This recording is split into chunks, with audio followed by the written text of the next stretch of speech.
Muy buenas tardes a todos los que nos acompañan esta tarde para participar en el desarrollo de la conferencia magistral titulada El hostigamiento sexual laboral, que va a estar a cargo de la doctora Yuri Gabriela Marcelo Pérez. Esta actividad corresponde a la número 516 del Plan Anual de Actividades de Capacitación y Calendario Académico del Centro de Estudios en Justicia y Derechos Humanos, correspondiente al presente año 2025. A continuación voy a dar lectura a la reseña académica de nuestra expositora. La doctora Yuri Marcelo es abogada de profesión, especialista en temas de hostigamiento sexual. Cuenta con maestría en Derecho Constitucional y Derechos Humanos. Es capacitadora en temas relacionados a violencia basada en género. Es también comisionada en la Defensoría del Pueblo. Ha sido miembro del Comité de Intervención frente al hostigamiento sexual de la Defensoría del Pueblo durante el periodo 2020-2023. Es además conferencista en temas de hostigamiento sexual a nivel nacional. Bien, entonces una vez ya leído esto, vamos a dar inicio ya a la conferencia a cargo de nuestra expositora, la doctora Yuri Marcelo, a quien le damos la bienvenida y le dejamos en el uso de la palabra. Muchísimas gracias, Jesús. Muy buenas tardes con todos y con todas presentes.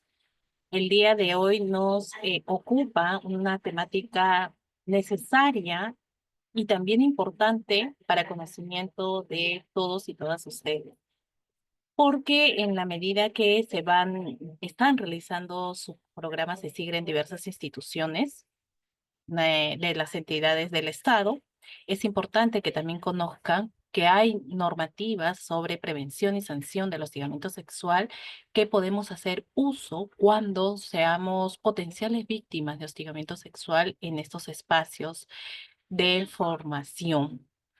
A continuación voy a realizar mi presentación y por favor me confirman si lo pueden.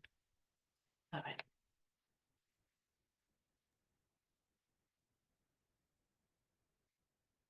¿Sí se puede visualizar? Sí, perfecto. Ahí sí podrías ampliar ahí está. Ahora sí, correcto. Sí. Listo. Está dirigido básicamente en la temática que se va a presentar el día de hoy, está dirigido justamente al programa de CESIGRA. En relación a esta temática, es importante mencionar que el hostigamiento sexual en espacios laborales es una forma de violencia que se configura a través de una conducta de naturaleza o connotación sexual o sexista no deseada por la persona contra la que se dirige. Esta conducta crea sin duda un ambiente intimidatorio, hostil, humillante que afecta la actividad laboral de la persona hostigada. Es necesario hacer hincapié que si bien quienes formamos parte del programa SESIGRA tenemos una modalidad formativa que si bien no es un vínculo laboral, no es un vínculo laboral con la institución, sí es una modalidad formativa que también contempla aspectos normativos en relación a la temática de prevención de hostigamiento sexual. Porque hay dos situaciones que pudieran suceder. Primero, que el presunto hostigador o hostigadora sea un funcionario del Estado, un servidor civil, y la víctima sea un cesigrista o una cesigrista. Esta es una primera situación. La segunda situación es que el presunto hostigador o hostigadora pueda ser también un cesigrista o una cesigrista y una víctima que también puede ser un cesigrista o una cesigrista. Entonces, son estas dos situaciones que es importante conocer cómo opera. O sea, cuál es la ruta de atención, cuáles son los canales de atención para nosotros y nosotras conocer también a qué oficina colocar una denuncia cuando reconozco que efectivamente soy víctima de esta forma de violencia sexual. El hostigamiento sexual se configura decir que si es un tema de hostigamiento sexual, no es necesario acreditar que la conducta sea reiterada. Es decir, que basta que una sola vez en un solo suceso pueda configurarse el hostigamiento sexual y coloque la denuncia o la queja sobre este hecho. El rechazo expreso de la víctima tampoco es necesario. Era lo que anteriormente colocaban obstáculos para el proceso de investigación. Te mencionaban y decían, la conducta es, ¿ha sido la primera vez? Y la segunda era, ¿has señalado verbalmente que no estás cómoda con dicha conducta? Ahora el rechazo no necesariamente es expreso y lo vamos a ver más adelante porque el rechazo no es expreso, porque también hay situaciones donde no se verbalizan, pero sin embargo los gestos determinan que sí hay un mensaje de no dar consentimiento a la otra persona frente a un hecho que haya realizado. La Organización Internacional del Trabajo señala que esta forma es una forma de violencia de género y la más común que enfrentan las mujeres. Ello debido a una serie de ideas y estereotipos sociales y culturales que promueven, justifican y perpetúan la violencia contra ellas. Tanto para los hombres como para las mujeres son objeto de acoso sexual. Y es importante en esta ocasión mencionar que la normativa, el marco general, que es la ley 27942 y su reglamento, no señala, no señala o no hacen una distinción diferenciada entre la víctima. Es decir, una víctima puede ampararse en esta normativa, sea mujer, sea hombre o sea una persona con una identidad sexual diferente al hombre y al En ese sentido, en ese sentido, esta norma protege a este grupo de personas. También es necesario conocer las estadísticas de hostigamiento sexual laboral en el sentido que principalmente las víctimas son mujeres y no significa que no haya víctimas, también varones, de hostigamiento sexual, solo que también es un estereotipo en el sentido de que los casos de hostigamiento sexual muy pocas veces son denunciados por los varones por temor, por vergüenza sobre todo, no básicamente por temor, sino por vergüenza y porque cuando un varón es víctima de esta forma de violencia sexual, muchas veces cuando una situación se comparte con los compañeros, lo que suelen señalar es, ¿cómo vas a denunciar un acto de hostigamiento sexual si podrías aprovechar más bien esta circunstancia para poder ascender o sacarle algún provecho dentro de la actividad laboral? La OIT en el 2022 ha señalado que una de cada 5 personas a nivel mundial ha sufrido hostigamiento sexual. Desde el Ministerio de Trabajo y Promoción del Empleo, que es justamente el ente rector en esta materia, desde el año 2019 a enero del 2025 ha registrado 5.585 casos de hostigamiento sexual en el ámbito privado. De esta cantidad, el 90%, que equivale a 5.053 casos, las víctimas fueron mujeres. Existe un 10% en el que señala que las víctimas fueron varones. Es un porcentaje mayor, pero también necesario de mencionar porque, como lo señalaba, es necesario que también saquemos de este estereotipo que los hombres no denuncian estos hechos de violencia sexual. En el año 2023, Sunafil registró 59 denuncias y en el año 2024 estas denuncias ascendieron a 130. Pero solo el 4% de las mujeres que denuncian reconocen ser víctimas de hostigamiento sexual y el 10% sí denuncian estos casos de hostigamiento sexual.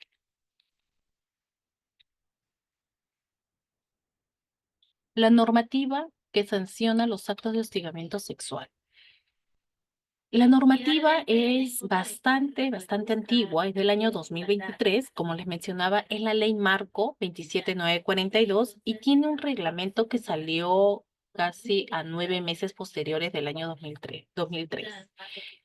Esta normativa Esta normativa, si bien señalaba o reconocía al hostigamiento sexual que podría suceder tanto en el ámbito laboral, en el ámbito educativo, incluso en las Fuerzas Armadas, que también, de hecho, en las Fuerzas Armadas esto se da con una mayor incidencia porque es justamente en este espacio, en estos espacios de las Fuerzas Armadas, las fuerzas policiales, militares, la formación es vertical.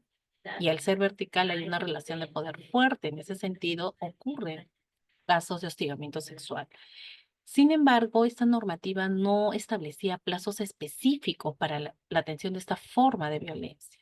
Ustedes recordarán el lamentable caso, el lamentable hecho que fue mediático, el caso de Avi Agreda, de aquella mujer que fue rociada de gasolina y su acosador le prendió fuego en un ómnibus.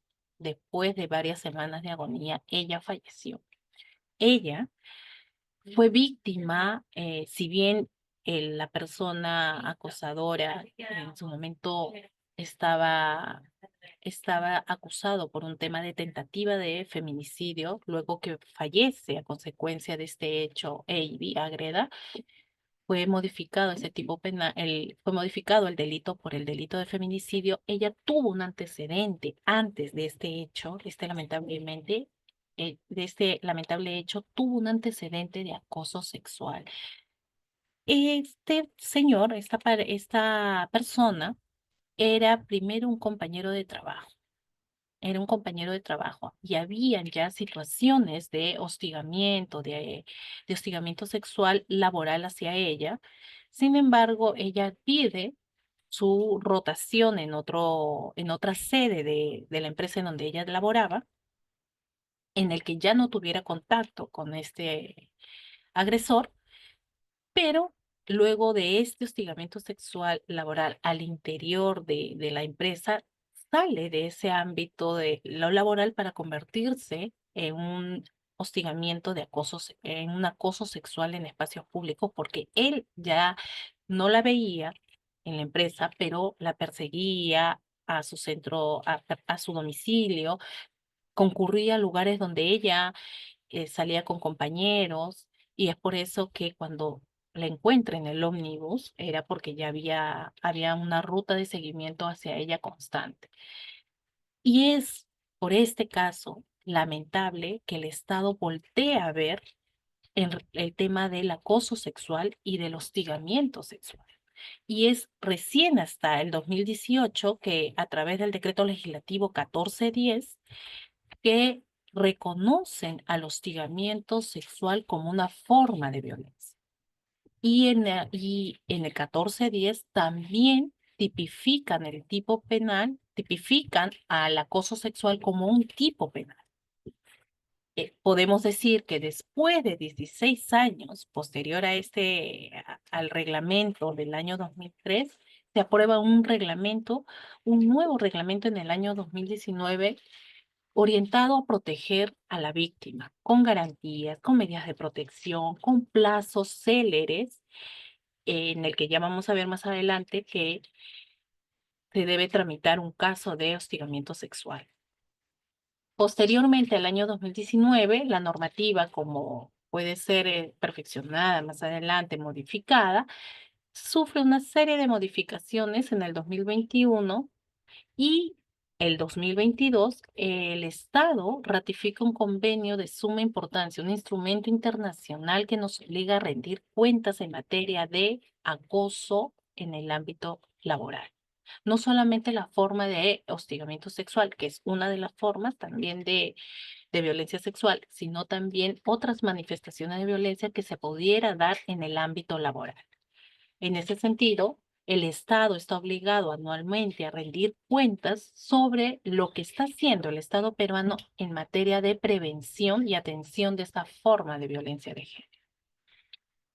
Con este panorama nos permite ver que son estos instrumentos normativos con los que contamos y con la obligatoriedad de que las entidades públicas tengan que adoptar dentro de sus instituciones públicas para garantizar espacios laborales libres de violencia y discriminación, tanto para para los propios trabajadores, pero también para quienes realizan con modalidades formativas como las prácticas preprofesionales, las prácticas profesionales, quienes también forman parte del programa CESIGRA y son designados a una entidad del Estado, pero también a voluntarios, voluntarias dentro de las instituciones.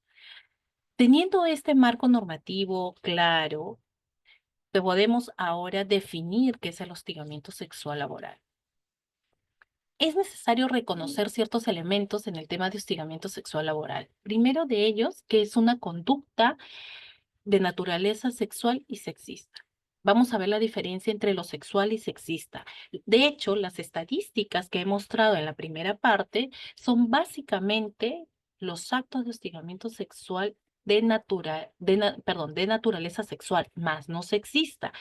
Sin embargo, el sexista muy pocas veces son denunciadas, porque muchas veces no reconocemos el hostigamiento sexista porque lo hemos naturalizado, lo hemos normalizado, e incluso muchas veces en reuniones de amigos del trabajo, amigas del trabajo, incluso en el que se comparten almuerzos en la hora del refrigerio, se realizan algunos comentarios de naturaleza sexista, pero que hemos normalizado y lo hemos naturalizado, interiorizado y no advertimos que es más bien una situación de hostigamiento sexista.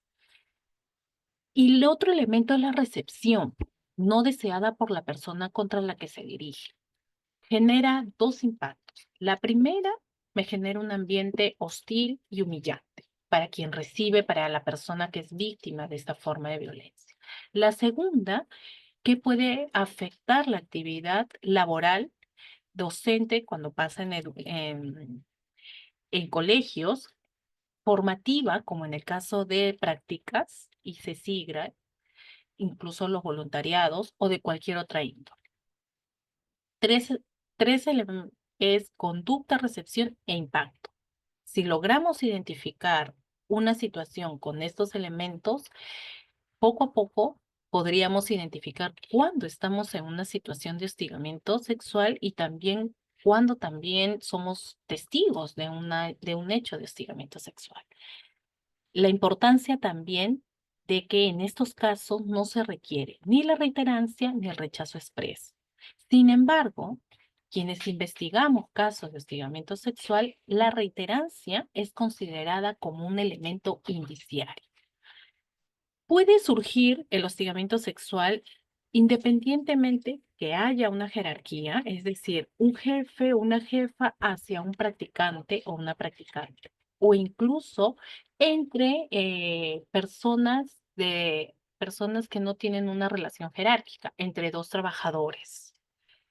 Puede pasar. Y también puede pasar entre dos cesigristas, ¿no? Uno, quien realiza el acto potencial presunto hostigador o hostigadora, y la víctima también puede ser sensibilista. No se limita al espacio físico del ámbito laboral, sino incluye toda actividad que ocurra producto de esta relación, perdón, ahí dice educativa, pero estamos hablando del ámbito laboral. La persona hostigadora es toda persona, varón o mujer, o quien tenga una identidad sexual diferente que realiza un acto de hostigamiento sexual. Y la persona hostigada es toda persona, varón o mujer, que es víctima de hostigamiento sexual, independientemente de la identidad sexual. Sexual o sexista. Esto es importante poder distinguir cuando estamos ante una conducta de naturaleza sexual o sexista. La conducta de naturaleza sexual es aquello que se puede ver evidentemente. Comportamientos, actos físicos, verbales, gestuales u otros de connotación sexual. De hecho, como les mencionaba, la data estadística está enfocada más bien a conductas sexuales y no sexistas. Comentarios, insinuaciones, observaciones, miradas lascivas, exhibición, exposición de material pornográfico, tocamientos, roces o acercamientos corporales y exigencias o proposiciones sexuales, contacto virtual, porque puede suceder. Ahora hemos regresado a la presencialidad por completo. Sin embargo, en algunas entidades privadas todavía se conserva el trabajo remoto, teletrabajo, perdón, en el teletrabajo en el que también puede suceder actos de hostigamiento sexual. Sin embargo, las conductas de connotación sexista son actos que promueven o refuerzan estereotipos en los cuales las mujeres y los hombres tienen atributos, roles o espacios propios que suponen la subordinación de un sexo o de un género respecto al otro. Algunos ejemplos que de repente lo hemos escuchado o lo hemos visto. Avisos en obras, por ejemplo, cuando dice no es para mujeres, solo para varones. Comentarios en los centros de trabajo donde menciona mujer tenías que ser. Las mujeres deberían usar vestidos o minifalda, no deberían usar vestidos o minifaldas porque provocan a los varones. O un comentario, niña, estás muy seria. Son algunos de los comentarios que son considerados como sexistas y que seguramente lo hemos escuchado, pero no hemos advertido que es un comentario sexista porque, como lo mencionaba, lo hemos normalizado o naturalizado. Sin embargo, es necesario señalar que a partir de la identificación de estas conductas sexistas, podríamos prevenir actos de hostigamiento sexual. Sobre la conducta, cuando se configura un hecho de hostigamiento sexual, un elemento importante es el consentimiento. El consentimiento es un elemento necesario, importante y que va a ser también un elemento de investigación dentro del proceso. ¿Por qué? Porque el consentimiento es la manifestación de una persona voluntaria que acepta un comentario, una conducta, un chiste, te está dando su consentimiento. Sin embargo, cuando no lo haga, no necesita ser explícito. Hay conductas que no son explícitas, pero que a través de las relaciones sociales que nosotros y de las relaciones humanas que a diario entablamos, podemos identificar o somos capaces de identificar cuando una persona está incómoda con una conducta que he realizado. La mirada, por ejemplo, retira la mirada, se aleja corporalmente, se queda en silencio, significa que una persona está incómoda con lo que está sucediendo y no está otorgando su consentimiento. ¿Qué sucede, por ejemplo, en los mensajes de WhatsApp, en los mensajes de Instagram o de las diferentes plataformas de redes sociales que ahora nos comunicamos? ¿Qué pasa si envío un emoticón o un GIF de connotación sexual y la persona que lo recepciona solo me deja en visto y no responde y no emite alguna reacción sobre el GIF o sobre el emoticón que envié? ¿Podría decir que esta persona sí se sintió cómoda con este emoticón o este GIF que le envié? No, en definitiva, no podríamos entender que el silencio es un consentimiento. Más bien todo lo contrario. El silencio podría suponer que esta persona está incómoda con el comentario, con el GIF o el emoticón que le envíe. Si tienes dudas sobre si está cómoda o si me otorgó su consentimiento o no me otorgó el consentimiento, es mejor que no procedamos con esa conducta o le preguntemos directamente si puedes hacerlo. También es importante tener en cuenta que el consentimiento no es permanente y puede darse y retirarse en cualquier momento y esto debe respetarse. Un ejemplo sobre el consentimiento que no es permanente. Vamos a señalarlo, por ejemplo, entre dos funcionarios o servidores civiles, dos trabajadores, ¿no? Eh, de hecho, en las capacitaciones que nosotros brindamos, suele haber muchas preguntas relacionadas a que no existe, si ya no es válido el cortejo o invitar a salir o cortejar a un compañero o una compañera. El hostigamiento sexual, el elemento primordial es el tema del consentimiento. No debería suceder, por ejemplo, que si una persona invita a un compañero o una compañera a salir a almorzar y hay una aceptación en un primer momento y accede a poder salir con esta compañera o con esta compañera a almorzar, existe un consentimiento.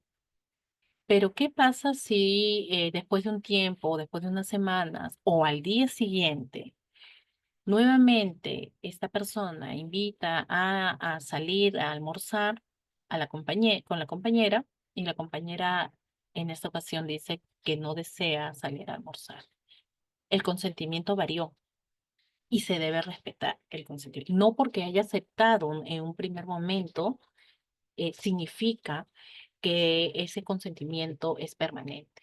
¿No? Puede variar. Incluso ha sucedido situaciones donde ha habido relaciones o vínculos de pareja entre trabajadores y que posterior a la ruptura de este vínculo eh, han sucedido casos de hostigamiento sexual. Y muchas veces en el proceso, la persona agresora, el hostigador, lo que ha presentado como un medio probatorio es justamente fotografías donde eran pareja y salían a almorzar o compartían espacios.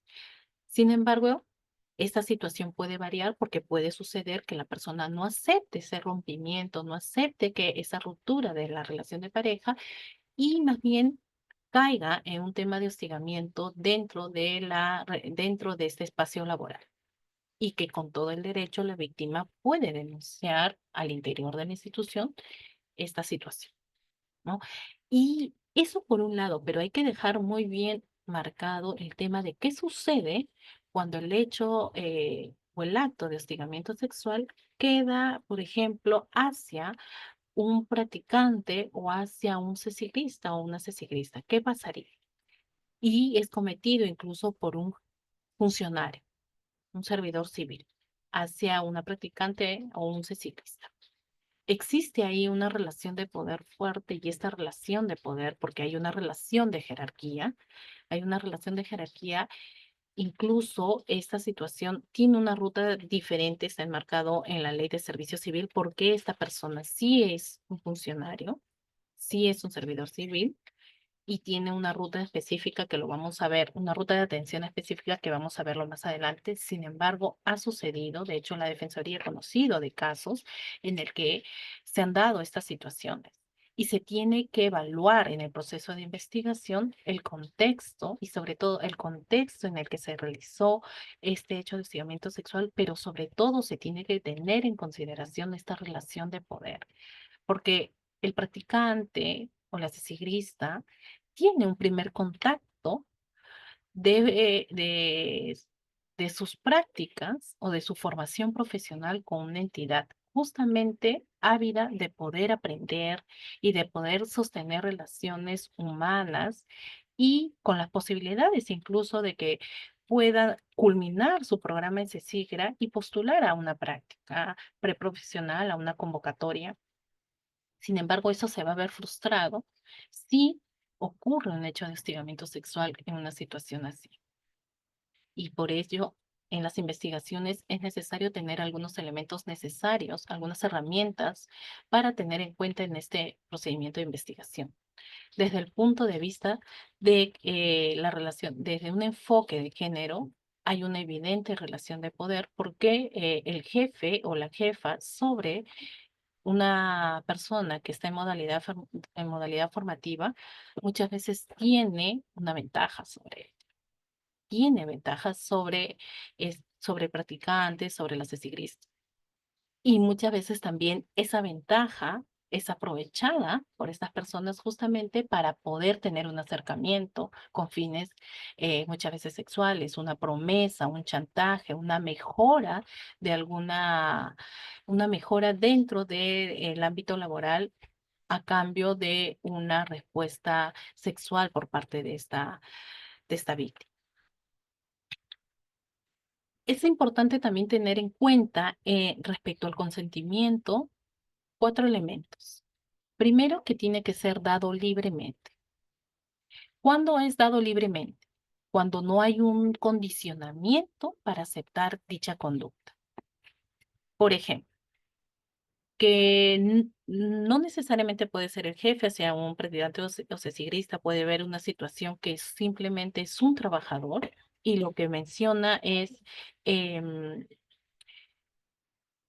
lo que podría suceder como un hecho de hostigamiento es que, por ejemplo, le prometa que posteriormente, que le prometa que si sale al cine o busca un tipo de acercamiento o si le envía fuera del horario laboral a la practicante o cesigrista mensajes de connotación sexual y le invita a salir constantemente, podría sentirse la practicante o la cesigrista comprometida a tener que hacerlo si existe un medio de condicionamiento como por ejemplo, ya va a culminar tu programa de cesigra, mira, hay una convocatoria que podrías postular y podría recomendarte que tú puedas pasar a esta plaza de prácticas, pero antes invítame, antes acéptame un almuerzo.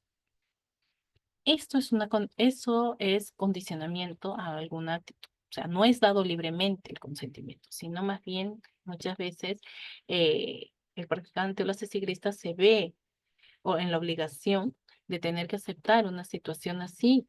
Y se ha pasado casos en la práctica en el que la institución, en la Defensoría del Pueblo ha intervenido en estas situaciones y se ha evaluado justamente ahí la relación de poder que tiene estas personas sobre las personas de modalidades formativas. No es dado libremente cuando se sujeta a la aceptación a cambio de una promesa o por una amenaza. El consentimiento tiene que ser brindado de forma libre e informada. La conducta consentida se encuentra plenamente identificada. Si se accede a almorzar o tomar un café, ello no implica ceder a un contacto sexual. No puede inferirse del silencio la falta de resistencia. Reversible. Lo que decíamos no es permanente. Se entiende como reversible cuando se puede decir no, continuar con el vínculo o desanimarse antes de que se concretice. Si la víctima aceptó una salida o tuvo una relación sentimental, ello no lo obliga a mantenerla permanentemente. Y la credibilidad. La credibilidad no se puede y no puede inferirse de la naturaleza sexual, del comportamiento anterior o posterior de la víctima o testigo. Son estos tres elementos, perdón, cuatro elementos que vienen acompañados en el consentimiento. ¿Dónde y cuándo puede ocurrir? Solamente ocurre dentro del espacio laboral, es decir, dentro del espacio de la entidad pública. No. La condición determinante es la existencia del vínculo laboral entre ambas partes y esto puede suceder en actividades laborales dentro del espacio físico de la entidad, pero también en espacios virtuales o también en otras actividades fuera del espacio laboral, como por ejemplo almuerzos fuera de la oficina, algunas actividades de camaradería, algunos cumpleaños, despedidas que pueden no ocurrir dentro del espacio físico de la entidad, sino más bien fuera de la entidad, pero el elemento necesario es que exista un vínculo laboral. Y en el caso de las ciclistas o practicantes modalidad formativa, se tenga no es un vínculo laboral, pero sí es un vínculo a través de una modalidad formativa. Entonces, eso no es necesario que se dé dentro del espacio físico de la misma entidad.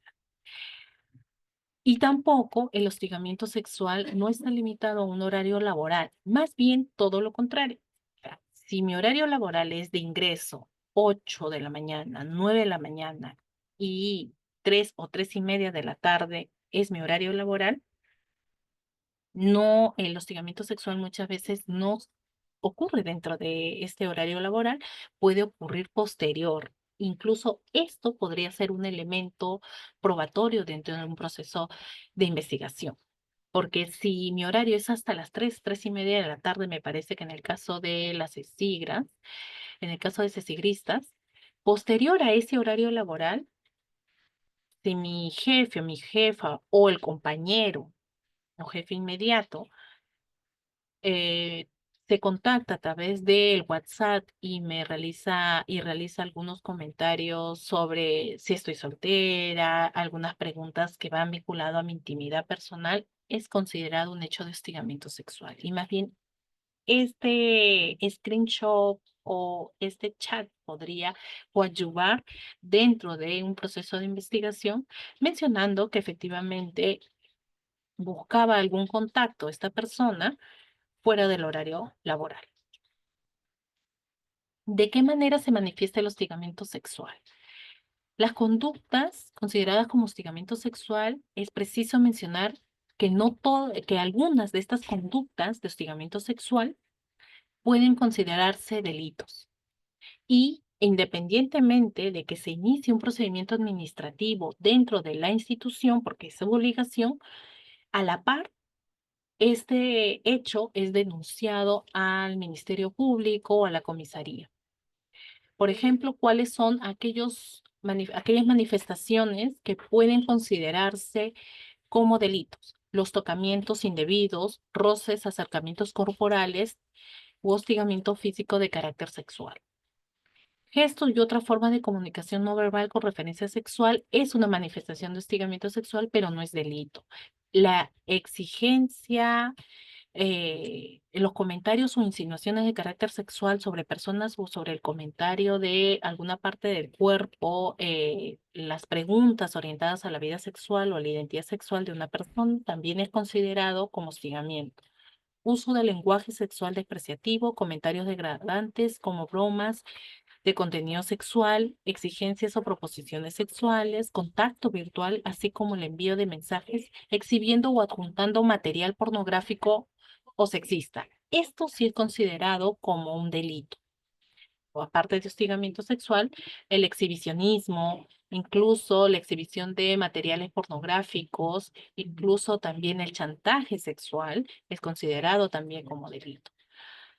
Búsqueda insistente con intenciones sexuales. Conductas inaceptables consideradas como sexistas. Comportamientos que promueven o refuerzan estereotipos entre los cuales las mujeres y los hombres tienen atributos, roles o espacios propios que suponen la subordinación de un sexo sobre otro. Frases como las que les mencionaba, y aquí hay algunos otros ejemplos, como por ejemplo, como ¿qué hace una chica en una capacitación técnica? Esto está mal, tenías que ser mujer, mejor vete a tu casa a cocinar, lo hemos escuchado muchas veces, las mujeres no tienen un buen perfil técnico, entre otros comentarios. Cuestionar la capacidad de la mujer para tomar decisiones y o adoptar posiciones firmes por considerarla influenciable emocionalmente. Subestimar las competencias técnicas de una mujer en el campo de la asesoría política, capacitaciones técnicas o comunicacionales. Desmerecer incluso los logros intelectuales de la mujer, negarse a someterse a la autoridad de una mujer, hacer comentarios inadecuados sobre el rendimiento de un colaborador o colaboradora, el hecho de ser padre, madre o tratar a la mujer como si fuera una persona inferior o incapaz. El acoso y el hostigamiento son lo mismo porque muchas veces hemos visto acoso sexual, hostigamiento sexual. ¿Cuál es la diferencia? Y es importante tener la diferencia porque al inicio he mencionado un poco en el caso de Ivy Agreda la diferencia entre el tema de hostigamiento sexual y el acoso sexual. El hostigamiento sexual se inicia a través de una investigación administrativa.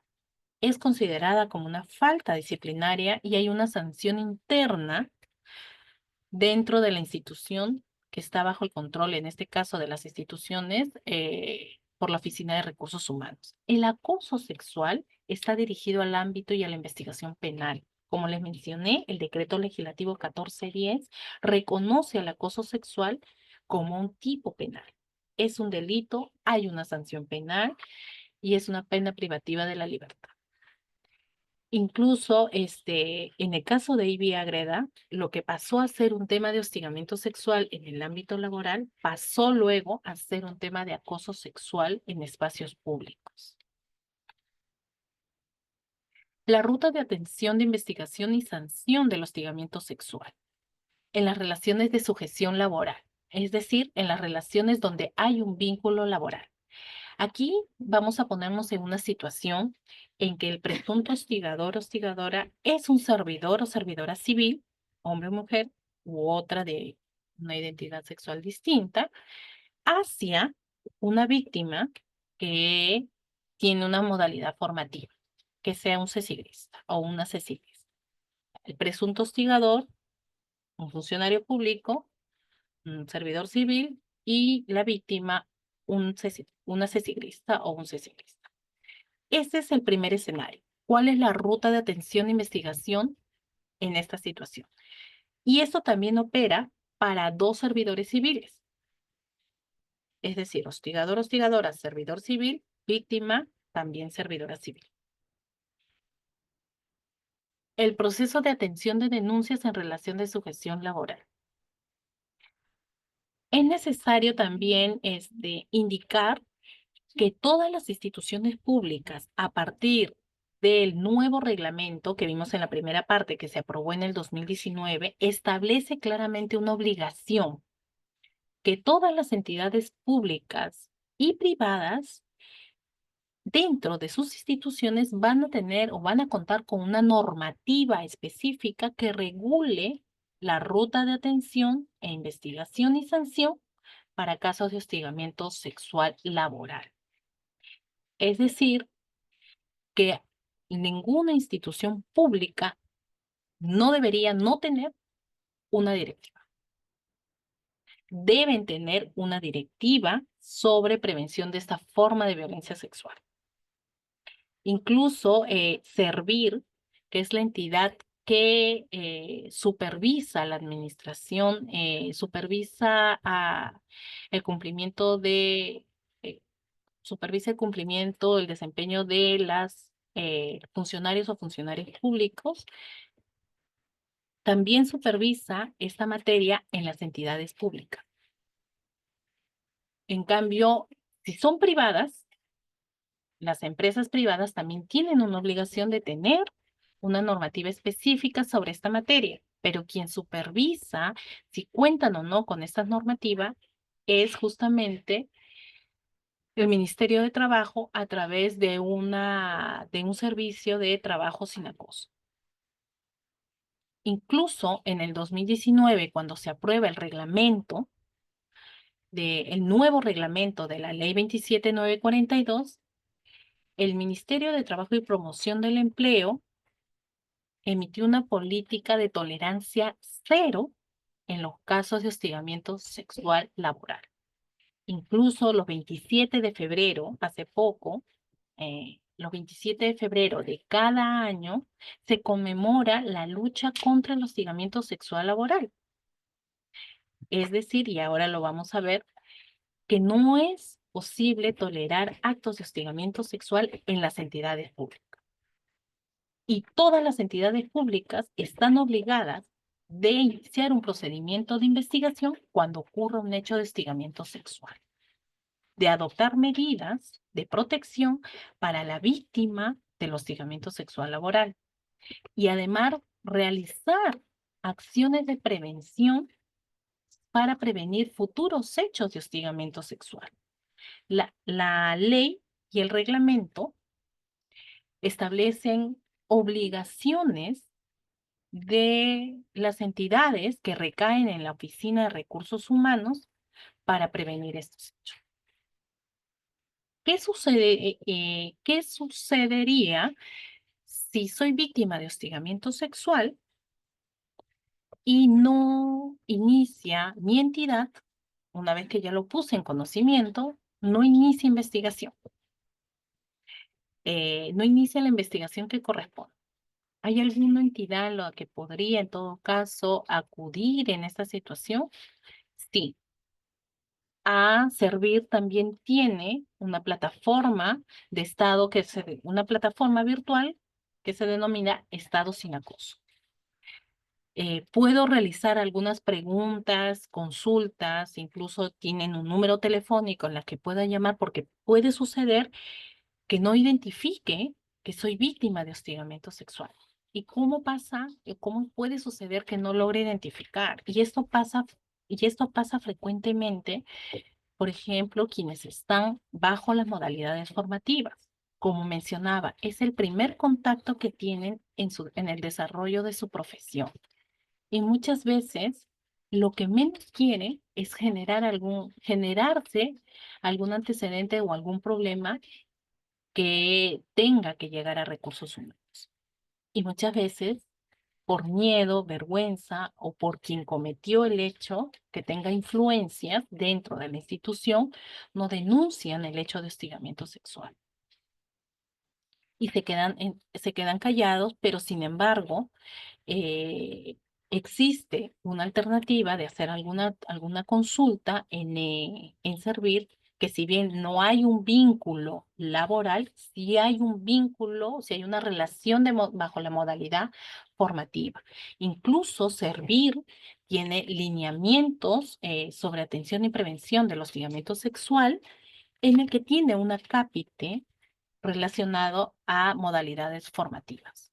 Entonces, si no, muchas veces no logro identificar si soy víctima de hostigamiento, porque a veces sucede que puede saber, muchas veces la víctima no reconoce ser víctima y dice, de repente lo interpreté mal. Bueno, es el jefe, no creo que me crea. Él lleva muchos años aquí laborando, trabajando. Yo apenas he ingresado a realizar mis prácticas. No me van a creer. Él tiene muchas influencias. Yo solamente soy una practicante y empieza a generarse dudas en relación a denunciar o no denunciar.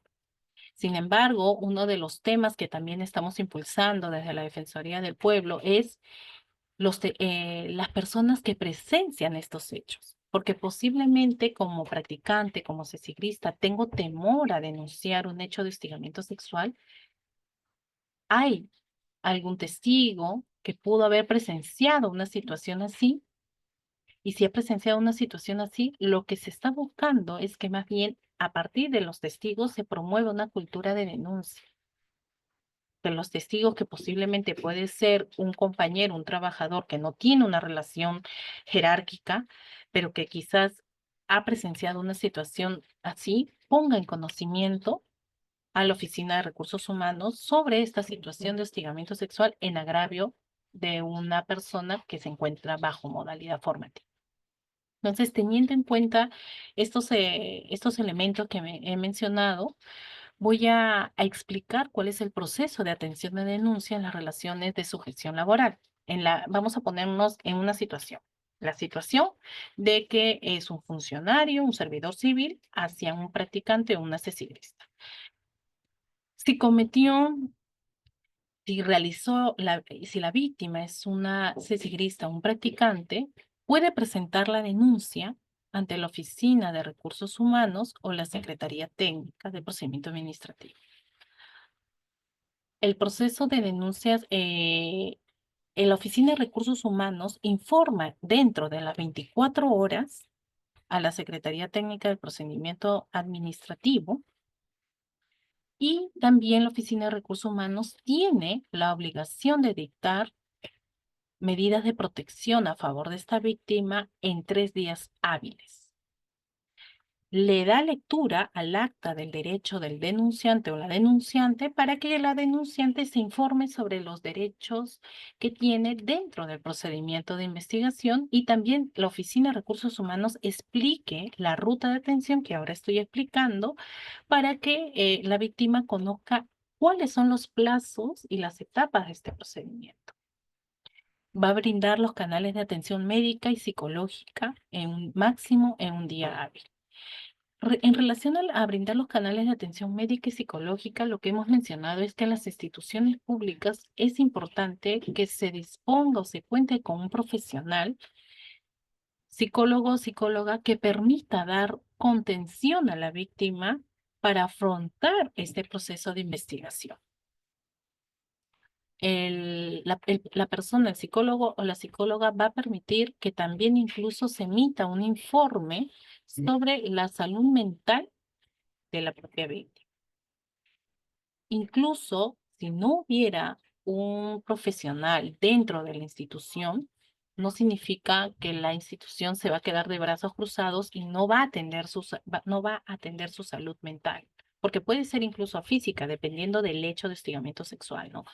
Pero si es un tema de salud físico-mental y no cuento con un personal dentro de la entidad en el que realizo mis prácticas, la entidad no cuenta con un personal, la Oficina de Recursos Humanos tiene la obligación de emitir un oficio y disponer que al centro de salud cercano o al que pueda disponer la víctima a su domicilio o cercano a incluso al centro de las prácticas, para que se atienda, para que atienda su salud mental. Estamos hablando de un centro de salud mental comunitario, incluso de un centro de emergencia mujer que también brinda una atención interdisciplinaria en estos casos y que también tiene y dentro de la intervención interdisciplinaria que se le brinda a la víctima está la asistencia psicológica. Como paso 3, la Secretaría Técnica va a emitir un informe de precalificación que tiene un plazo de 15 días calendarios. La emisión de este informe de precalificación debe contener o debe valorarse todos los medios probatorios. En este informe de precalificación, en el que se ha valorado los medios probatorios brindados de parte de la víctima, también tiene que evaluar sobre si va a iniciar un procedimiento administrativo disciplinario contra este servidor civil o declarar que no hay lugar a la denuncia.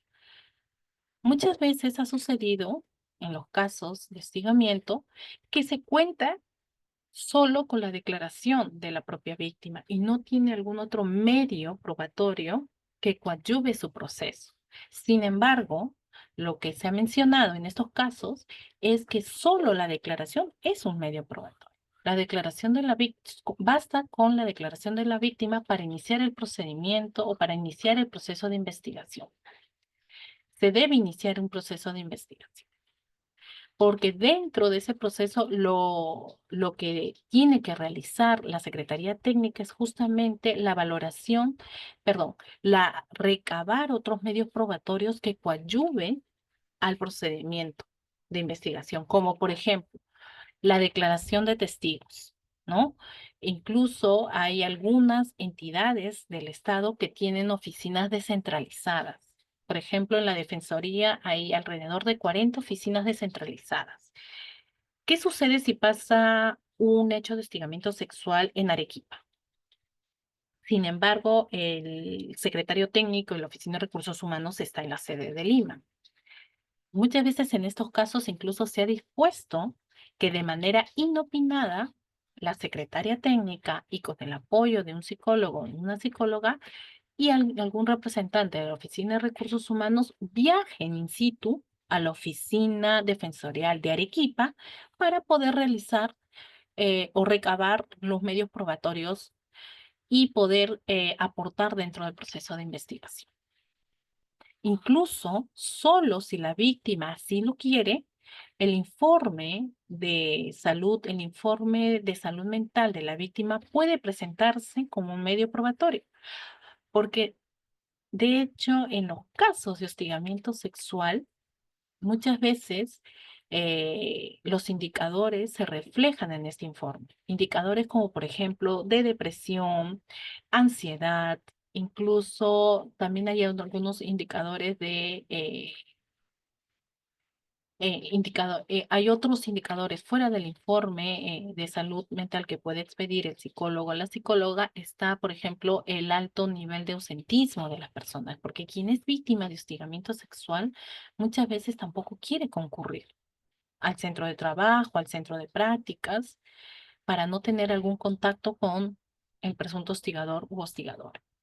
Entonces, es necesario, a veces no se cuenta con todos los medios probatorios y dicen, no, no, solo es mi declaración contra la declaración del jefe, contra la declaración de este trabajador que lleva más de 5 años en esta institución, no quiero denunciar.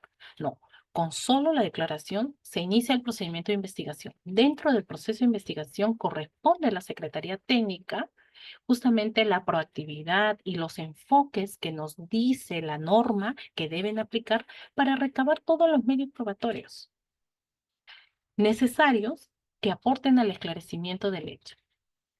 Luego de que en ese informe de precalificación donde recomienda la Secretaría Técnica de que se inicie un procedimiento administrativo, se inicia ahí, en ese procedimiento se emite ahí una propuesta de sanción y algunas recomendaciones dirigidas a la Oficina de Recursos Humanos para que pueda adoptarse dentro de la institución. La resolución que impone la sanción o el archivamiento dentro del inicio. Todo este proceso de atención, todo este flujograma, tiene un plazo de 30 días calendario. Incluso cuando ya hay una resolución de sanción, el secretario técnico informa al denunciante sobre esta situación y dentro de este proceso también se garantiza que una vez que se reciba la denuncia, el denunciante tiene 5 días hábiles para poder hacer sus descargos frente a la denuncia que está siendo investigada. En el paso número 3, que ustedes han visto, a la par que reciben la denuncia y se identifica que este hecho constituye delito, en menos de 24 horas se tiene que informar al Ministerio Público o a la Policía Nacional para que se realice la investigación que corresponda. Y esta obligación es por parte de la Oficina de Recursos Humanos, quien en definitivo toma la denuncia, identifica que hay un hecho de delito, comunica inmediatamente. Ahora la ruta de atención de investigación y sanción del hostigamiento sexual en las relaciones de sujeción no laboral, es decir, prácticas pre y profesionales y CECIGRA. El, la primera, el primer escenario, cuando el presunto hostigador o hostigadora sea CECIGRista, porque puede suceder que también sea CECIGRista, hacia otra persona que también es cecigrista. Puede darse que el presunto hostigador, sea cecigrista y también entre ambos cecigristas o entre ambos practicantes que han cometido el hecho de hostigamiento sexual. ¿Cuál es la ruta de atención? La ruta de atención aquí es diferente a la que hemos visto, porque aquí en el anterior era un servidor o servidora civil, es decir, tiene esta persona un vínculo laboral con la con la institución. Sin embargo, en este escenario estamos hablando de que existe un vínculo formativo más no laboral, por eso hablamos de relaciones de sujeción no laborales. El procedimiento es diferente. Es diferente el procedimiento, pero con los mismos principios, los mismos enfoques, las mismas medidas de protección y las mismas garantías de protección que la ruta anterior. Paso 1. Presenta la denuncia ante la Oficina de Recursos Humanos. La denuncia puede ser presentada de forma verbal, de forma escrita, incluso hay obligación de la institución de tener un formato de denuncia escrito que en este caso Servir ha emitido unos formatos ya que han sido incorporados dentro de las normativas o directivas de cada institución pública. O sea, es necesario señalar que existe sí un formato de denuncia en las entidades públicas, que de hecho su obligación es también poder difundir los canales de atención, porque presentar una denuncia escrita es un canal de atención que tiene un formato establecido. Puede ser escrito, pero también puede ser por correo electrónico, porque puede suceder que la cesigrista redacte un correo electrónico dirigido al jefe de la Oficina de Recursos Humanos o incluso a su jefe inmediato, con el que de manera inmediata trabaja, que no necesariamente a recursos humanos. Entonces, más bien recae una obligación del jefe o la jefe inmediata también trasladar de inmediato, máximo en un día, la denuncia a la Oficina de Recursos Humanos. Incluso lo que la institución, lo que la Defensoría del Pueblo ha promovido en todas las instituciones públicas, que también se cree un correo específico sobre atención y recepción de denuncias por hostigamiento sexual. ¿Quién tiene acceso a ese correo específico?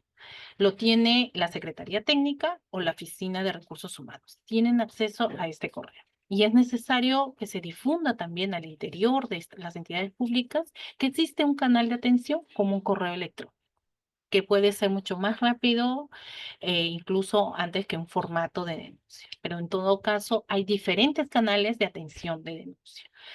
Verbal, escrita o a través de un correo electrónico. El paso número 2. Presento la denuncia ante la Oficina de Recursos Humanos y la Oficina de Recursos Humanos tiene la obligación, dentro de las 24 horas, conformar un comité de investigación. Este comité de investigación, a diferencia de la ruta anterior que vimos, que recaía en la Secretaría Técnica, aquí la investigación va a recaer en el comité de investigación, que se va a conformar en ese momento, dentro de las 24 horas. ¿Por quién está integrado este comité de investigación? Por dos personas, el jefe o jefa y servidor de la Oficina de Recursos Humanos y un directivo del área. Por ejemplo, la oficina donde labora el presunto hostigador, hostigadora o la víctima, en este caso el cesigrista, ¿no? Tiene que haber un representante que usualmente imagino que podría ser el jefe o la jefa de la oficina donde se encuentra el cesigrista. Luego, como se da también en la ruta, en el caso de las relaciones con sujeción laboral, se dictan medidas de protección en 3 días hábiles a favor de la víctima. Ahora, las medidas de protección no es una lista cerrada, puede ser la rotación del presunto hostigador o hostigadora a otra oficina en el que no coexista con la víctima. Puede ser impedimento de acercamiento y muchas veces se ha visto en la práctica que lo que disponen es que roten a esta persona a otra oficina. Incluso ha pasado que a esta persona, mientras dure la investigación, también se le pueda dar el teletrabajo, porque aquí, en estos procesos donde se tiene que garantizar es la integridad de la víctima. La víctima, aparte que ha pasado un episodio de hostigamiento sexual, va a tener que cargar con una carga emocional que que trae como consecuencia estar dentro de un proceso de investigación. Entonces se tiene que generar un ambiente que permita a la víctima, en todo caso, desarrollarse en la medida que pueda y poder desenvolverse productivamente en sus centros de trabajo o desarrollar sus prácticas o CECIGRA como corresponde. Por ningún motivo se debe darle vacaciones dentro de este proceso de investigación. No está considerado como una medida de protección. Por otro lado, se tiene que brindar también la Oficina de Recursos Humanos, va a brindar la lectura del acta del derecho del denunciante, y esto es importante porque es un formato que también cuenta la Oficina de Recursos Humanos, que la víctima ha recibido la explicación de la ruta de atención y se le ha leído los derechos que le asisten dentro del proceso. Se tiene que brindar canales de atención médica y psicológica en un día hábil, igual que la ruta anterior. Y como último, como les mencioné, el comité de investigación, en el marco de un plazo de 15 días calendarios, va a emitir un informe de investigación. En este informe de investigación va a proponer la sanción y va a proponer medidas preventivas para evitar futuros casos de hostigamiento sexual a la Oficina de Recursos Humanos. Y esta Oficina de Recursos Humanos va a tener que informar al denunciado y al denunciante sobre la sanción y sobre las medidas que se han adoptado. Es importante mencionar que el comité, en el paso número 2, una vez que se instala el comité de investigación, tiene un día hábil para poner en conocimiento la denuncia al presunto hostigador o hostigadora para que en el plazo de 5 días hábiles pueda realizar los descargos que corresponden. Al igual que en la ruta anterior, el comité de investigación es el que va a realizar el valor probatorio, la valoración de los medios probatorios que sean presentados tanto por la víctima como por el presunto hostigador o hostigadora. En base a esa valoración de medios probatorios, a recabarlo todos los medios probatorios que coadyuven al proceso, es que va a emitir el informe de investigación. Esta es la ruta en relación a modalidades formativas, prácticas PRAE, profesionales y CECIGRIS. Luego hay que tener claro aspectos necesarios dentro del proceso de investigación. Esto está más orientado a quienes tienen a quienes tienen que investigar estos casos, es decir, a la Secretaría Técnica, en el supuesto que ya les mencioné, cuando un trabajador hace una CECIGRIS, un CECIGRISTA, y el comité de investigación en el supuesto hecho de que ambos, tanto hostigador, hostigadora y víctima, son cesigristas, debe tener en cuenta estos criterios para la investigación. Primero, que dentro del proceso de investigación, la Secretaría Técnica como el Comité de Investigación no deben cuestionar actos sobre la declaración o la vida personal de la víctima. Si a la víctima le pide que cuente más de una vez los hechos que está denunciando, si solicitan que detalle su información que no es relevante para el caso o te someten a careos, lo que está totalmente prohibido es que llamen al hostigador, que pongan al cesigrista a confrontar esta situación. Eso en términos sencillos, es una situación de revictimización, exponer a la víctima a un careo innecesario en el que se le afecten derechos fundamentales. Ejercer cualquier conducta que suponga revivir los hechos o crear nuevos espacios de violencia para ti, para la víctima en este caso, ¿no? Es importante que conozcamos que quienes investigan los casos de hostigamiento sexual tienen que tener un formato, bueno, no es un formato, sino más bien tienen que elaborar previamente preguntas que no revictimicen, es decir, nada que tenga que cuestionar o declarar, o que tengas que declarar con tu vida personal o íntima, sino más bien preguntas orientadas a esclarecer el hecho.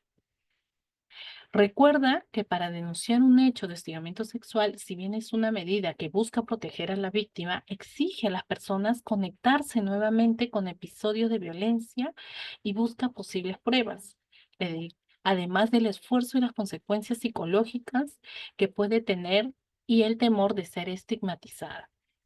Y lamentablemente, esto pasa mucho con quienes están bajo la modalidad formativa, ¿no? Quienes están bajo esta modalidad formativa muchas veces no denuncian porque tienen temor a ser estigmatizadas, a que se sientan más bien que la oficina en donde esta persona trabajaba o trabaja tenga el respaldo total al presunto hostigador y en este caso al practicante o a la cesigrista más bien se le culpe o se le responsabilice por esta situación de hostigamiento sexual. Entonces, es necesario y es lo que a través de las capacitaciones que nosotros nos brindamos a las diferentes entidades, mencionamos muchas veces que se tiene que resguardar la intimidad del proceso de investigación en estos casos. Las personas que están siendo investigadas sobre todo en el caso de la víctima, en el caso de la víctima se le debe asignar un código que no permita, un código que le identifique dentro del proceso de investigación para no revelar el nombre de esta persona y no sufra situaciones de revictimización y estigmatización por parte de algunos compañeros o compañeras. Incluso hay una obligación dentro del proceso de investigación que quienes forman o quienes investigan, que no pueden revelar detalles dentro de este proceso de investigación, porque si revelan estos detalles, se les inicia un procedimiento administrativo, incluso.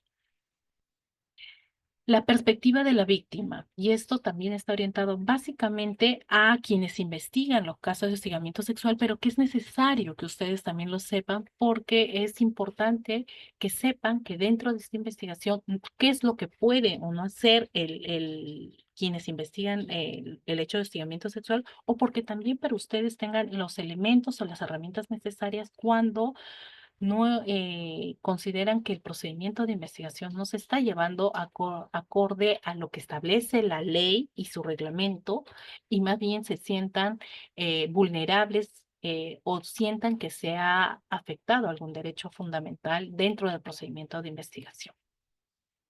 Las perspectivas de la víctima es un principio que se debe priorizar también y se debe aplicar dentro de estos procesos de investigación.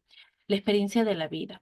Análisis de las experiencias de vida que atraviesan mujeres y hombres en sociedad, como lo he mencionado al inicio de esta presentación.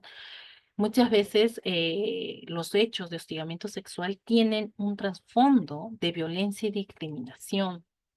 Y esta discriminación de muchos años atrás en el que a las mujeres se le objetiviza, se las cosifica y no están vistas como sujetos de derechos, sino más bien como objetos sexuales y esto data de hace muchísimos años atrás en el que incluso las mujeres muchas veces se les responsabiliza sobre situaciones que desencadenan hechos de hostigamiento. La forma de vestir, por qué accedió a salir con dicha persona, incluso muchas veces en las propagandas, ¿no? No se ve casi nada sobre situaciones que, por ejemplo, seguían objetivizando el cuerpo de las mujeres. Las propagandas por ejemplo, de las cervezas estaban vinculadas más bien al cuerpo de una mujer. Salía una modelo en una fotografía, en un banner inmenso, en el que presentaban una botella de cerveza. ¿Qué vínculo o qué relación tiene la mujer con una botella de cerveza?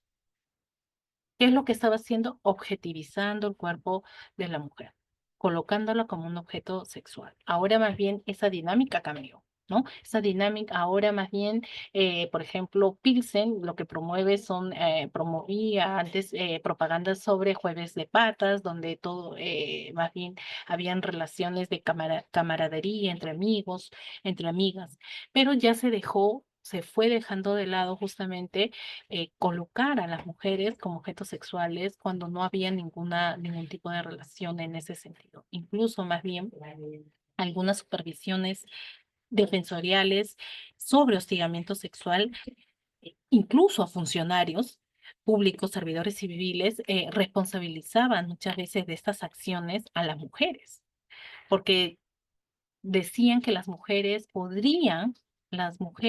pueden parar una situación de hostigamiento sexual.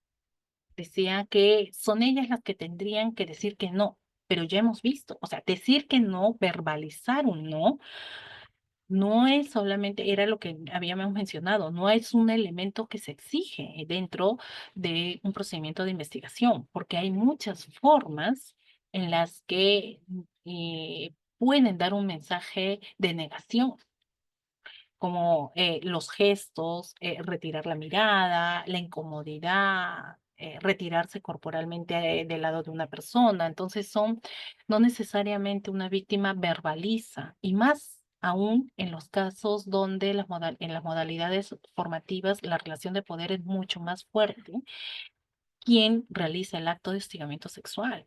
Si es un jefe, una jefa, muchas veces los practicantes, y se ha visto, no suelen decir no, sino más bien acceden eh, a situaciones que, por ejemplo, que no quisiera, pero que al ser el jefe o al ser la jefa, entonces se sienten en la obligación de hacerlo. Pero esto es importante que lo sepan, ¿no? Porque esto es importante, es necesario que lo sepan porque esto es una vulneración de derechos. Muchas veces también en la práctica las modalidades formativas, los practicantes se quedan a veces realizando prácticas fuera de su horario laboral. Esto también podría generar una situación de colocarlas en un escenario de vulnerabilidad frente a otros compañeros o incluso también cuando comparten almuerzos y la practicante o la cecigrista no quiere sentirse apartada de ese círculo y más bien la inclusión en ese círculo no muchas veces es es desde un punto de vista de relaciones cordiales entre compañeros, sino más bien eh, un acercamiento con alguna connotación sexual. Entonces, esto es importante que logren identificar dentro de las entidades públicas donde van a realizar sus prácticas. Eh, y sobre todo que conozcan la ruta de atención que hay una obligación de parte de las entidades públicas sobre tener que iniciar investigación y adoptar políticas internas para prevenir estos casos. Un enfoque también necesario es el enfoque centrado en la víctima, que es una herramienta que asigna prioridad a los derechos, necesidades y atención de la víctima. En ese caso, por ejemplo, en las modalidades formativas, ahí tiene que valorarse muchísimo esta relación de jerarquía, esta relación de poder, esta relación en el que la persona que está bajo modalidad formativa está en una situación de vulnerabilidad y una situación de desventaja en relación a la persona que ha cometido el hecho de hostigamiento sexual, que puede ser un jefe o un funcionario o un trabajador público. El contexto social, ciertas conductas pueden ser inofensivas para hombres, pero pueden ser percibidas como agresivas para las mujeres. Finalmente, con ello quiero culminar con algunas recomendaciones que es necesario tener en cuenta. Hemos advertido también en varias reuniones de trabajo que hemos tenido en el marco del 27 de febrero, Día de la Lucha contra el Hostigamiento Sexual, cuando hemos concurrido con representantes de oficinas de recursos humanos de las instituciones del Ejecutivo, es señalar básicamente que las acciones para prevenir esta forma de violencia tienen que ser sostenidas. No basta con realizar una capacitación o dos capacitaciones al año, sino más bien una serie o un cronograma de capacitaciones incluso diferenciados, porque como han visto, la ruta de atención es diferente para quienes tienen un vínculo laboral y para quienes tienen un vínculo bajo una modalidad formativa. Entonces, cuando se realicen las capacitaciones tienen que ser especializadas también. Es necesario, por ejemplo, brindar una capacitación a practicantes, esigristas, voluntarios, que logren identificar cuando están en una situación de hostigamiento sexual. Un elemento primordial es el consentimiento. Este es un elemento primordial. Cuando están en situaciones de hostigamiento sexista, por ejemplo, que no se denuncia, que no, la data no es básicamente hostigamiento sexista, sino más bien sexual. Y muchas veces el hostigamiento sexista, si lo trabajamos, si lo abordamos desde ese punto, podría prevenir muchos actos de hostigamiento sexual también. Algunas de las recomendaciones que queremos traer el día de hoy es justamente mantener relaciones profesionales de cortesía con los colegas. Es importante que las oficinas de recursos humanos de las entidades públicas donde van a realizar sus prácticas puedan, por ejemplo, realizar algunas talleres sobre el tema de salud mental, enfocado también a clima laboral, a relaciones de colegas eh, en armonía, e incluso situaciones, incluso se aborden situaciones para poder ir deconstruyendo comentarios o estereotipos que pueden darse en algunas reuniones de almuerzo, incluso en las reuniones de cumpleaños, ¿no? Entonces, es importante abordar desde ese punto de vista el tema del clima laboral y las relaciones de cortesía entre compañeros y compañeras. Mantener un ambiente libre de discriminación sexista también es necesario, importante, eliminando bromas de burlas que denigren la dignidad o la integridad de la persona y la reduzca a objetos sexuales, respetar los derechos de todas las personas y ser atento al consentimiento y a la integridad física, sobre todo alerta con el tema del consentimiento. Un dato necesario que sí deben tener en cuenta es que en las entidades públicas donde van a realizar sus prácticas, como parte de una política nacional también, eh, una política nacional de igualdad de género, que está liderado por el ente rector del Ministerio de la Mujer y Poblaciones Vulnerables, las instituciones públicas deben crear una comisión de transversalización del enfoque de género.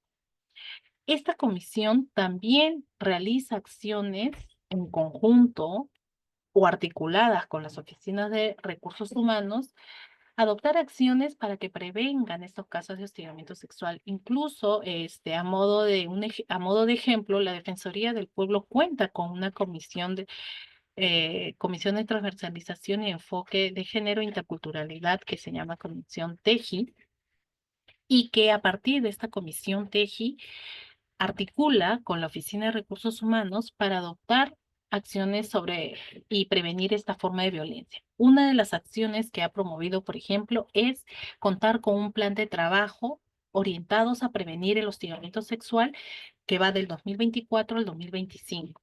Y justamente dentro de una serie de actividades están las capacitaciones sectorizadas, capacitaciones que se están dando a nivel de las oficinas defensoriales, es decir, descentralizadas. Como les mencionaba, Defensoría del Pueblo tiene oficinas descentralizadas. Entonces, muchas veces el hostigamiento sexual no es lo mismo que pase aquí en Lima, que puede suceder en otra región.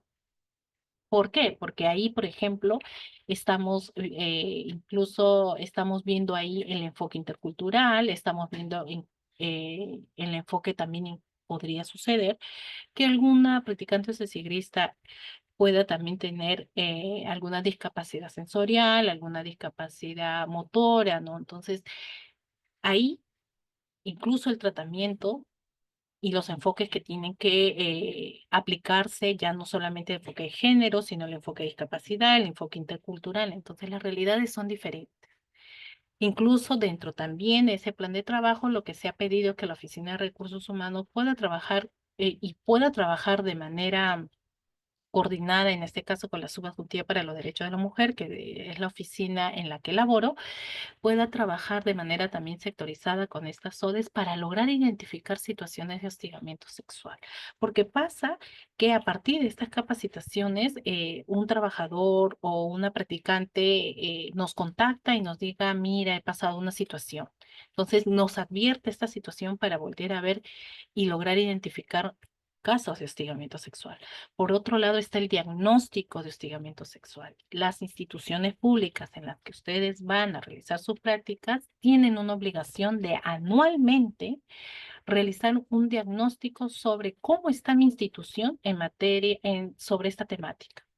Realizar una encuesta virtual para identificar casos de hostigamiento sexual, para saber si logro identificar cuándo estoy ante un caso de hostigamiento sexual, cuándo estoy ante un caso de hostigamiento sexual, sexista, perdón, y también si como practicante, si como trabajador, evidencio que mi institución viene realizando acciones para prevenir estas situaciones. Ha realizado capacitaciones, ha difundido a través del correo electrónico, plataformas, intranet, sobre la normativa interna que tiene cada institución para prevenir estos casos, ¿no?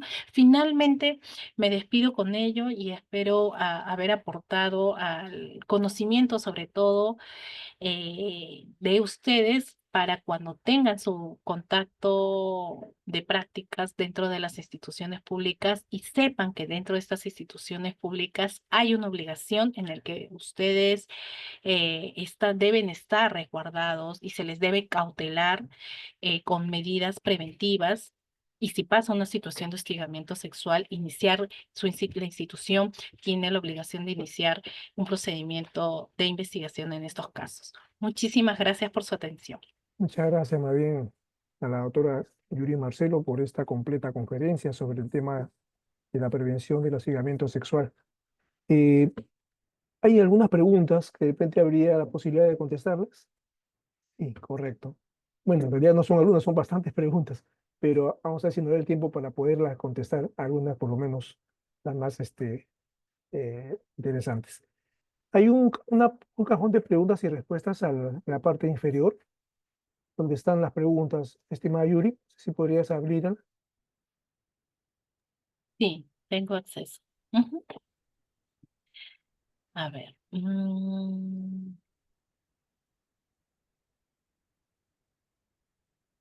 Hay una, ya.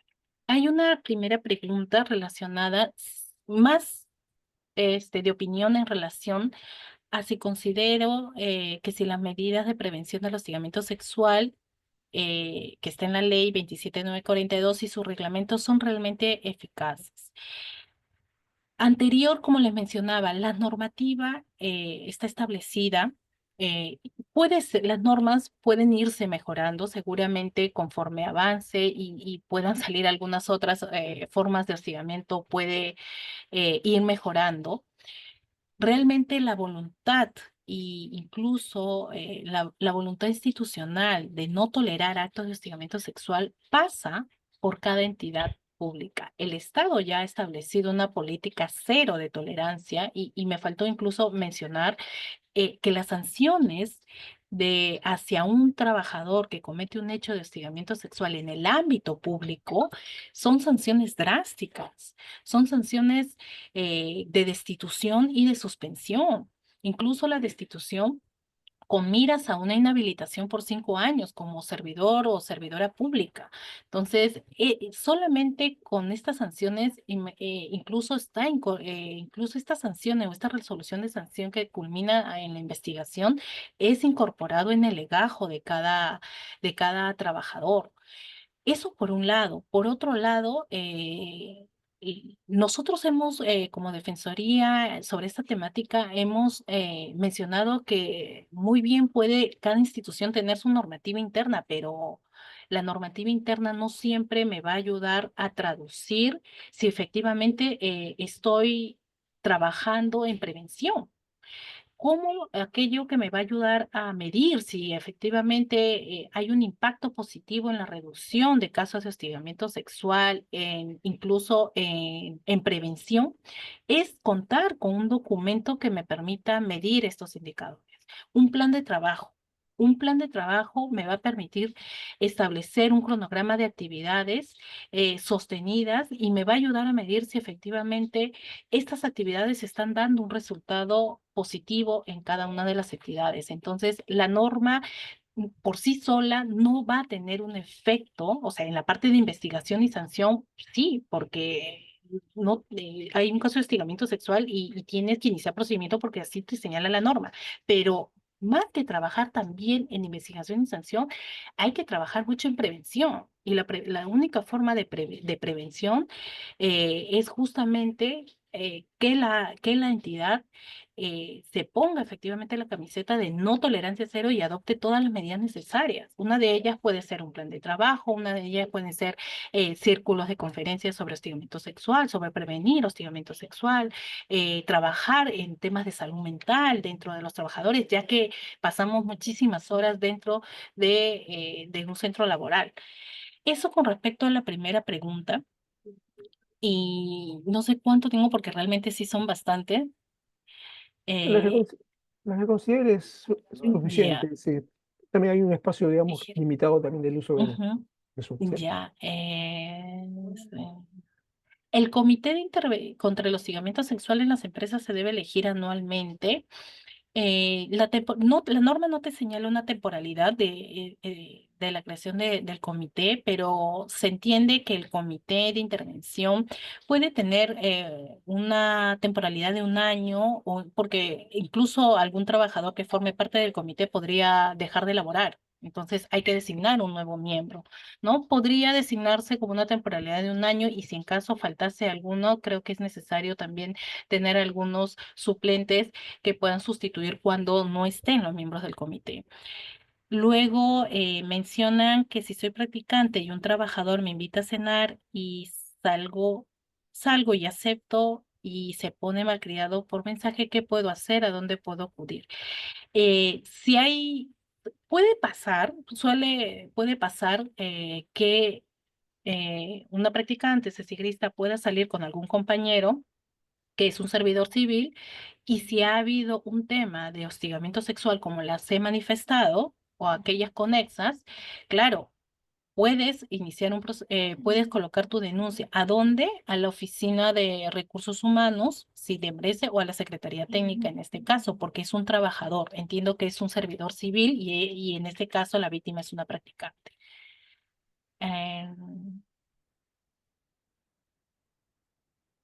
Luego, una persona que es acosada, ¿dónde puede acudir o llamar para su ayuda, denuncia, tratamiento psicológico si es necesario? Dentro del procedimiento de investigación, como lo había mencionado, es necesario es necesario que sepamos si somos potenciales víctimas de esta forma de violencia. La Oficina de Recursos Humanos tiene la obligación de darnos contención para la recuperación de la salud mental a través de un psicólogo o una psicóloga, si en caso cuente la institución y si no contase con este profesional, lo que tiene que hacer es oficiar a un centro de emergencia mujer, o a un centro de salud o a un centro de salud mental comunitario con el objetivo, en ese oficio tiene que disponer que la persona que ha sido víctima de hostigamiento sexual eh, pueda llevar o se evalúe el tema de su salud mental y pueda llevar las sesiones que consideren necesarias. O sea,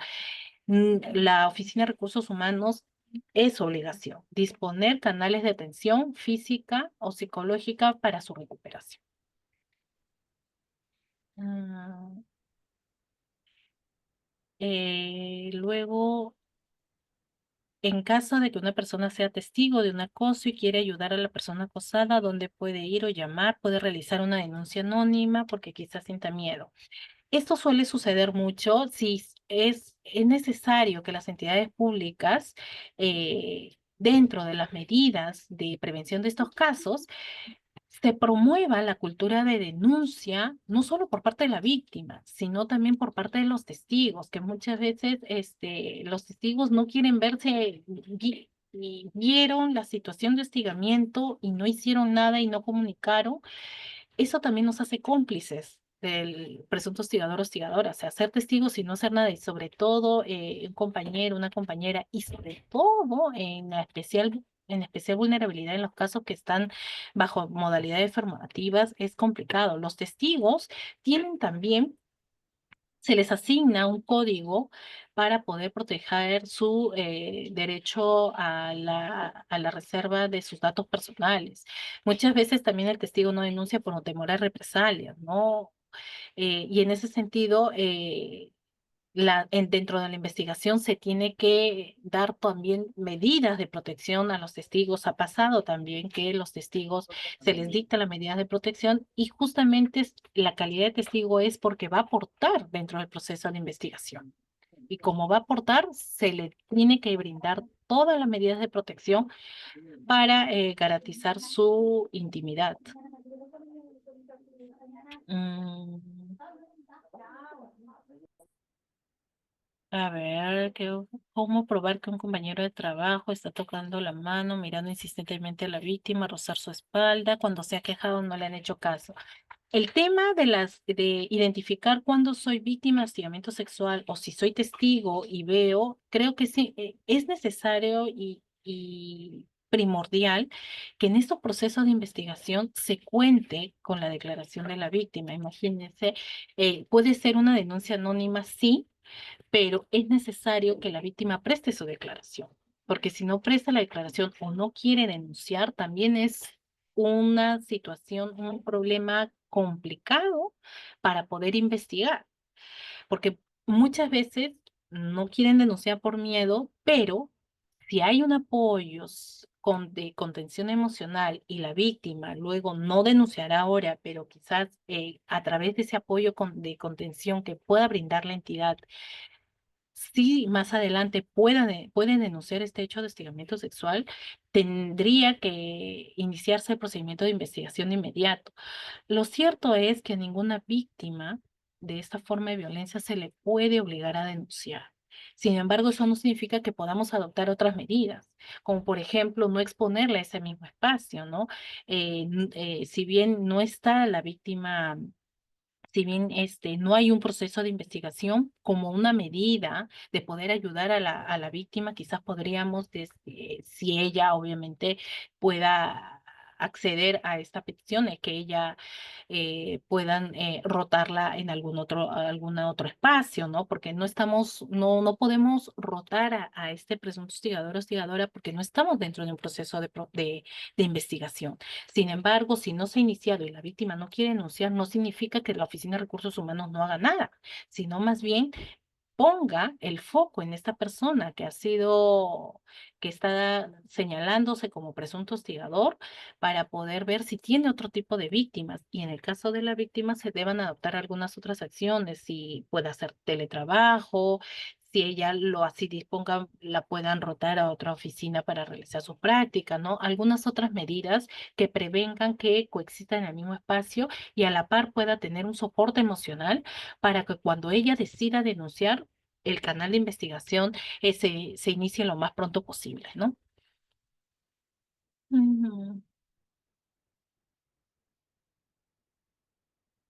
A ver, hay otro. Sí, estos casos suceden más en los institutos armados y policiales, lamentablemente sí, lo mencionaba que era por la relación. Ahí la formación castrense es fuerte, la relación de jerarquía.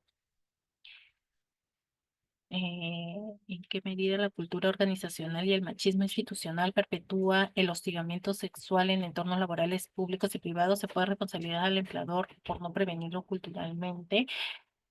No se puede sancionar al empleador por no prevenirlo culturalmente, pero creo muchísimo que en la parte de hostigamiento sexista, que es básicamente la antesala muchas veces de un hostigamiento sexual, no necesariamente, pero suele pasar que al inicio de un hecho de hostigamiento sexual ya hubo situaciones de connotación sexista y creo que es necesario lo que les mencionaba, o sea, todas las instituciones públicas tienen una comisión de transversalización del enfoque de género. Esto es una obligación. Más bien, sí les sugeriría que cuando realicen sus prácticas puedan identificar quiénes forman parte de esta comisión de intervención, comisión de transversalización del enfoque de género, porque es una obligación, deben crear estas comisiones dentro de estas instituciones públicas y creo que podría recomendarse como practicante, como trabajador,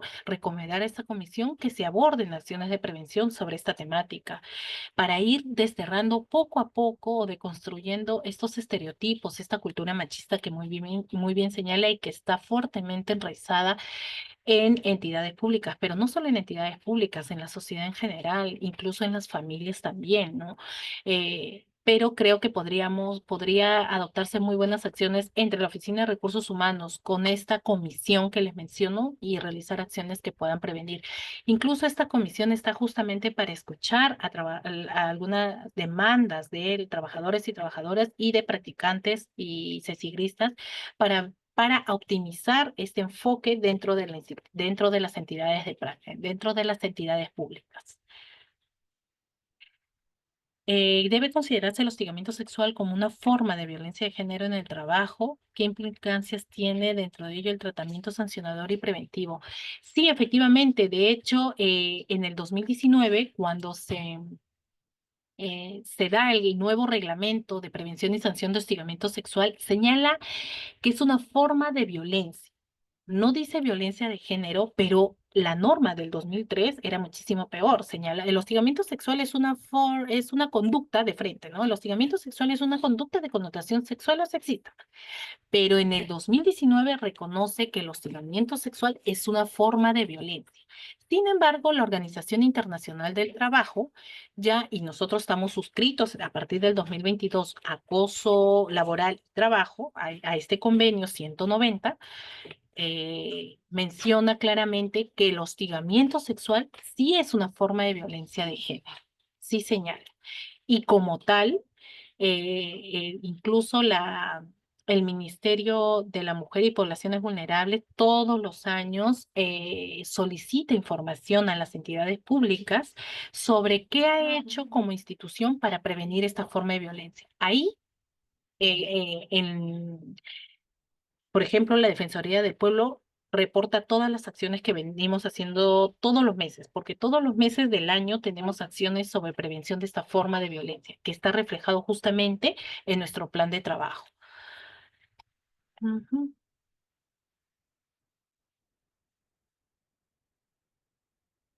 A ver, dice, buenas tardes, una mujer refiere que le negaron un ascenso por su condición de mujer. Entiendo que eso se consideraría como una conducta sexista y eso podría ser hostigamiento laboral. Habría que probar, incluso diría que es un tema de discriminación, porque habría que probar ahí si efectivamente el ascenso fue por un tema de condición, por su condición de mujer, ¿no? Y no por un tema de algún requisito de profesionalización, de algún no. O sea, habría que evaluar cada caso en particular.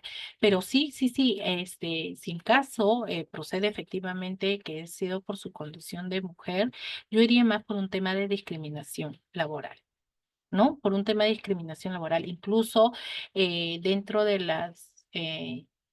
dentro de las instituciones públicas, todavía existe una brecha entre hombres y mujeres para ocupar puestos de dirección. Para ocupar, en el caso de las mujeres, son, tienen menos oportunidades para postular a un puesto de dirección o un puesto de toma de decisión. Y esto pasa porque también tiene un trasfondo de discriminación en el sentido que en el caso de las mujeres muchas veces no están en estos puestos de dirección porque demanda de una mayor cantidad de horas de laborar y muchas veces las mujeres que tienen una carga familiar, no solamente me refiero a hijos e hijas, sino también puede ser el cuidado de mamá, el cuidado de papá o de algún familiar, les demanda de un tiempo, les demanda de un tiempo que tiene que ser como compartido, tratando de conciliar un poco el tema laboral con su vida familiar. Entonces, incluso las capacitaciones muchas veces se realizan a veces de fuera del horario laboral. Y en el caso de las mujeres que tienen esta carga de responsabilidad familiar, no siempre están capacitándose. Entonces, en ese sentido, las oportunidades para acceder a esos puestos suele ser, suele ser menos en el caso de las mujeres. Y esto también tiene un trasfondo porque la corresponsabilidad en el hogar tiene que ser compartida entre hombres y mujeres para que ambos puedan tener las mismas oportunidades en el tema de capacitaciones, en el tema de ocupar estos puestos de cargo de dirección, ¿no? Entonces, eso realmente, el tema de hostigamiento sexual, incluso el tema de la presencia de la mujer en el ámbito laboral, Es un tema que tiene bastantes aristas y todavía hay brechas que tenemos que ir cerrando como Estado, ¿no? Bien. Estimada Yuri, agradecemos realmente el valioso tiempo que has dedicado a compartir tus conocimientos en este tema tan interesante, ¿no? Entre los participantes, muchos siglistas, pero estudiantes también de Derecho y también hay profesionales, hay también público en general. Entonces creo que ha sido bastante amplia la conferencia, bastante didáctica y sobre todo un contenido que creo que va a servir a todos, digamos, en el ejercicio de la práctica profesional, en fin, de todo el ámbito, digamos, laboral donde el hostigamiento pues se hace presente.